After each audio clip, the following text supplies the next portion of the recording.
নমস্কার সকলকে, Mithu's kitchen official চ্যানেলে আপনাদের সকলকে স্বাগত জানাই। আশা করি আপনারা যেখান থেকে আমার এই ভিডিওটি দেখছেন আপনারা সকলে ভালো আছেন এবং সুস্থ আছেন। আজকে আপনাদের সাথে শেয়ার করে নেব রথযাত্রা স্পেশাল খাজার রেসিপি, যা ছাড়া কিন্তু রথযাত্রা একদম অসম্পূর্ণ। তাহলে চলুন রেসিপিটি শুরু করা যাক। তার জন্য প্রথমে আমি এখানে একটি বোলের মধ্যে পরিমাণ মতো ময়দা নিয়েছি। আপনারা যতটা পরিমাণ খাজা বানাবেন সেই পরিমাণ মতো ময়দা নেবেন। এখানে আমি 300 থেকে 350 গ্রাম মতো ময়দা নিয়েছি। তারপর এর মধ্যে পরিমাণ মতো নুন দিয়েছি এবং সাদা তেল বেশ খানিকটা পরিমাণ দিয়ে খুব ভালো করে ময়ানটা দিতে হবে। খুব ভালো করে কিন্তু এখানে হাতের সাহায্যে শুকনো উপকরণগুলোকে মাখিয়ে নেব প্রথমে, তারপরে জলের ব্যবহার করব। আমি এখানে এখন সাদা তেলের ব্যবহার করেছি, যেহেতু পরবর্তীতে আমি গাওয়া ঘিতে ভাজবো, তেলের সাথে গাওয়া ঘি মিশিয়ে খাজাগুলোকে ভাজবো, সেই জন্য এখানে এখন আমি আর ঘিটা দিলাম না। আপনারা চাইলে সাদা তেলের পরিবর্তে ঘি ময়ান হিসেবে দিতে পারেন। শুকনো উপকরণগুলো যখন খুব ভালো করে মেশানো হয়ে যাবে তখন অল্প অল্প করে পরিমাণ মতো কিন্তু জল দিতে হবে। নর্মাল টেম্পারেচারে থাকা জল দিলেই হবে।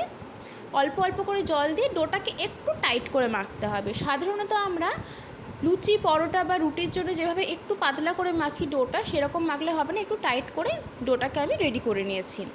ডোটা রেডি করে নেওয়ার পরে আমি 5 মিনিটের মতো রেস্টিংয়ে রেখেছিলাম। না রাখলেও চলে, হাতে সময় থাকলে একটু রেস্টিংয়ে রাখতে পারেন।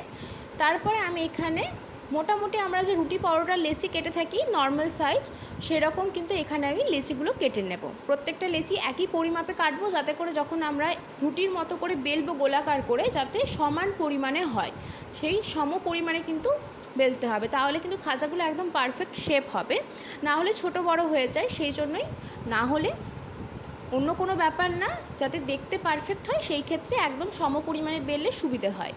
প্রত্যেকটা লেচি কিন্তু আমি এখানে সম পরিমাণে কেটে নিয়েছি।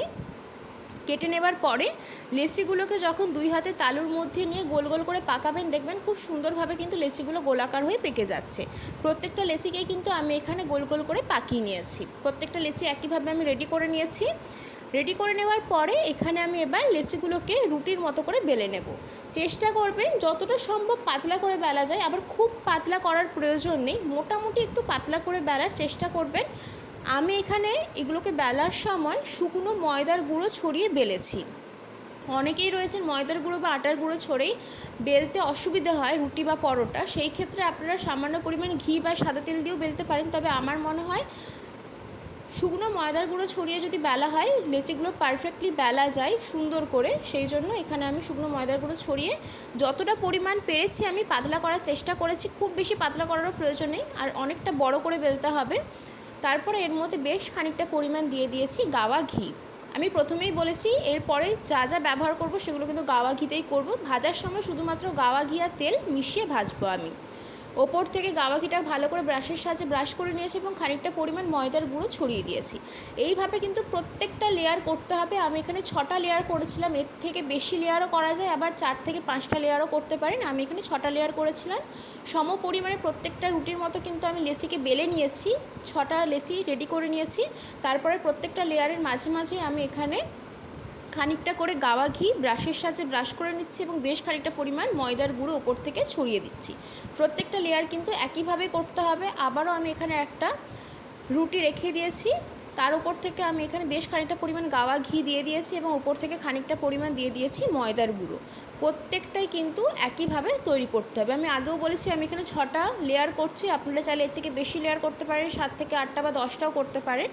আপনাদের পছন্দ মতো আপনারা লেয়ারটা কম বেশি তৈরি করে নিতে পারেন। আর তো কয়েকটা দিন পরেই রথযাত্রাতে জিলিপি আর খাজা আর গরম গরম পাঁপড় ভাজা, এই 3টে ছাড়া রথযাত্রা একদম ইনকমপ্লিট। তার জন্য আজকে আপনাদের সাথে আমি বাড়িতে যেভাবে খাজা বানিয়ে থাকি তার একটি রেসিপি শেয়ার করে নিলাম। আশা করছি আপনাদের ভীষণ ভালো লাগবে। যারা বাড়িতে বানিয়েছেন খাজা তারা তো জানেন কতটা টেস্টি খেতে হয়, যারা বানাননি তারা একবার হলেও রেসিপিটি ট্রাই করে দেখতে পারেন। দোকান থেকে কিনে খেতে আর ইচ্ছে করবে না যদি বাড়িতে এইভাবে বানিয়ে নেওয়া যায়, কারণ দোকানের চাইতেও বেশি টেস্টি হয় বাড়িতে এইভাবে যদি তৈরি করা যায়। এরপরে আমি এখানে প্রত্যেকটা লেয়ার কিন্তু তৈরি করে নিয়েছি এবং যে লাস্টের যে লেয়ারটা রয়েছে সেই লেয়ারটাতেও কিন্তু ওপর থেকে বেশ খানিকটা পরিমাণ গাওয়া ঘি দিয়ে ব্রাশের সাহায্যে ব্রাশ করে নিয়েছি। একদম যে উপরের লেয়ারটার কথা বলছি সেই লেয়ারটাকেও সমভাবে কিন্তু গাওয়া ঘি দিয়ে ব্রাশ করে নেওয়ার পরে বেশ খানিকটা পরিমাণ ময়দার গুঁড়ো আমি এখানে ছড়িয়ে দিয়েছি। এরপরে কি করতে হবে, আমরা যে লেয়ারগুলোকে সাজালাম পরপর সেগুলোকে খুব সুন্দর করে কিন্তু রোল করতে হবে। দেখুন ভিডিওতে যেভাবে দেখানো হচ্ছে ঠিক সেই পদ্ধতিতে কিন্তু এখানে সুন্দর করে রোল করে নেব। রোলটা হয়ে যাওয়ার পরে এইভাবে দুই হাতের সাহায্যে রোলটাকে ভালো করে পাক দিতে হবে, যাতে রোলটা আর একটু বেশি স্ট্রেচ হয়ে লম্বা হয়। কারণ যেহেতু অনেকটা পরিমাণে রোলটা মোটা রয়েছে এবং অনেকগুলো এখানে লেয়ার রয়েছে, সেই জন্য এইভাবে আমি লম্বাটে করে নিয়েছি, হাতের সাহায্যে পাকিয়ে পাকিয়ে লম্বাটে করে। তারপরে প্রায় 1 থেকে 1.5 ইঞ্চি মতো গ্যাপ দিয়ে এইভাবে লেচিগুলোকে কেটে নিতে হবে। দেখুন যেভাবে আমি কাটানো দেখাচ্ছি ঠিক সেই পদ্ধতিতে কিন্তু এখানে আমি কেটে নিচ্ছি। কেটে আপনাদেরকে একটা দেখিয়ে দিচ্ছে কত সুন্দরভাবে কিন্তু এখনই লেয়ারগুলো বোঝা যাচ্ছে। এরপরে এটাকে এইভাবে রেখে ওপর থেকে একটা বেলনির সাহায্যে আমি এখানে বেলে নিচ্ছি। যতটা পারবেন একটু পাতলা করে বেলার চেষ্টা করবেন, তবে কিন্তু খাজাগুলো একটু লম্বাটে হবে। এইভাবে বেলে নিতে হবে, কোনো কিছু দেওয়ার প্রয়োজন নেই, ময়দার গুঁড়ো বা তেল বা ঘি দিয়ে বেলার দরকার নেই, এমনি বেলা হবে। তারপর একটা আমি এখানে কড়াই বসিয়ে দিয়েছি, কড়াইয়ের মধ্যে দিয়েছি বড় চামচে 2 চামচ গাওয়া ঘি। এখানে আগেই বলেছি আমি কিন্তু খাজাগুলোকে গাওয়া ঘিয়ের সাথে তেল মিশিয়ে একসাথে ভাজবো। আপনারা চাইলে পুরোপুরি গাওয়া ঘিও ভাজতে পারেন বা শুধুমাত্র রিফাইন অয়েলেও ভাজতে পারেন, তবে গাওয়া ঘি যদি ভাজা হয় তাহলে টেস্টটা খুব ভালো আসে। সেই জন্য এখানে আমি পুরো গাওয়া ঘিটা না দিয়ে 2 চামচ, বড় চামচে 2 চামচ গাওয়া ঘি দিয়েছি, তার সাথে রিফাইন অয়েল দিয়েছি। খুব ভালো করে ধোঁয়া ওঠা পর্যন্ত গরম করে নেওয়ার পরে গ্যাসের ফ্লেমটা মিডিয়াম টু লোতে রাখবো।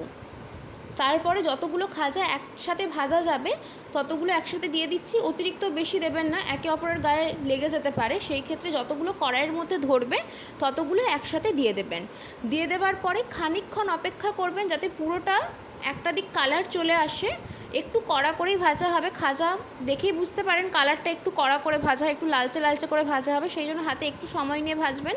আর ডুবো তেলেই কিন্তু ভাজতে হবে, সে তেলেই ভাজুন বা গাওয়া ঘিতেই ভাজুন, অল্প তেলে ভাজলে কিন্তু হবে না, একটু বেশি পরিমাণে তেল বা ঘিতে খাজাগুলো ভাজতে হয়, তবেই সুন্দর হয়।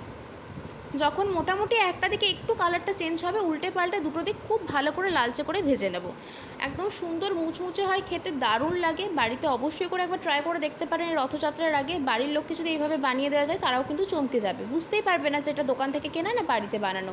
খুব সুন্দর করে একদম লালচে লালচে করে কিন্তু আমি এখানে খাজাগুলোকে ভেজে নিয়েছি, দেখেই বুঝতে পারছেন কতটা সুন্দর হয়েছে দেখতে।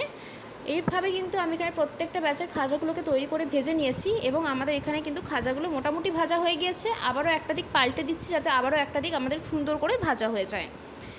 সুন্দর করে খাজাগুলো যখন ভাজা হয়ে যাবে তখন এখানে আমি খাজাগুলোকে তুলে একটি পাত্রে সাইড করে রাখবো। যেহেতু আমি আগেই বলেছি একসাথে পুরোটা ভাজা হয়নি, দ্বিতীয় ব্যাচের খাজাগুলোকেও কিন্তু একই পদ্ধতিতে আমি এখানে ভেজে নেব।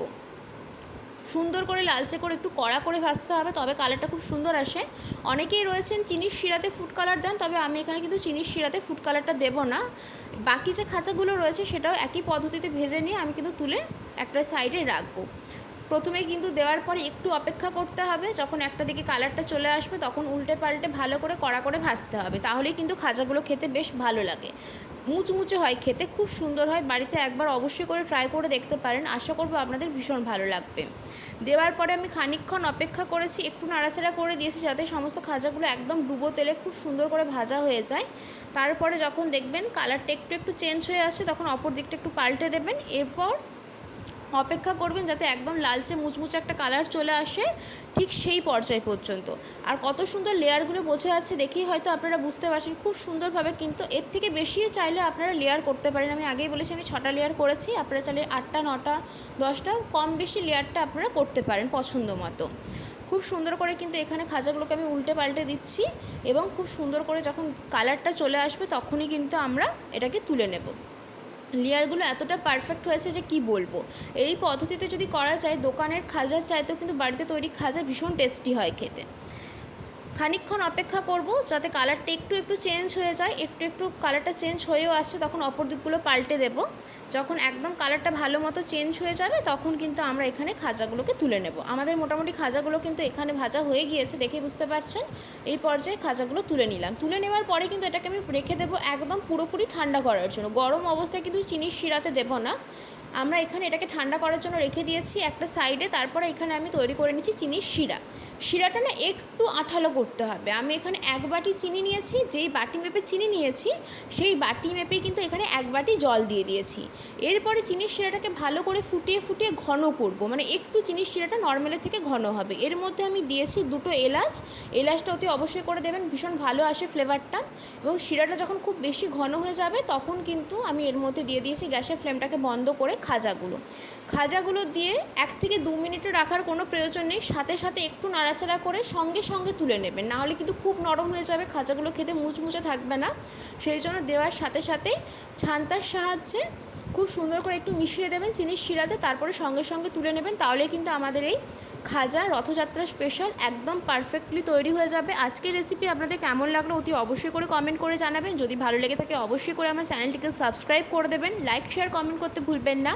আর যদি এরকম নিত্য নতুন রেসিপি পেতে চান তাহলে অবশ্যই করে আমার চ্যানেলটিকে সাবস্ক্রাইব করে দিয়ে আমার চ্যানেলের পাশে থাকার অনুরোধ রইল।